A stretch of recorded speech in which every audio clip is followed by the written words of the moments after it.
drama in the family. He even brought up old childhood incidents, twisting the stories to make it seem like I'd always been the difficult one. Not everyone bought it, though. A couple of cousins messaged me privately to say they'd noticed Justin's behavior for years and thought it was about time someone called him out. Others, though, clearly believed him, or at least didn't want to get involved.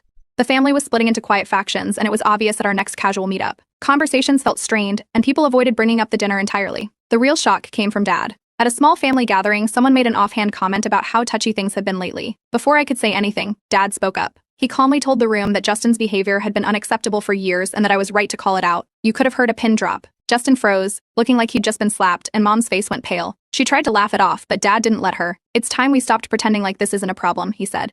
For the first time in years, someone had publicly stood up for me, and it wasn't just anyone, it was Dad.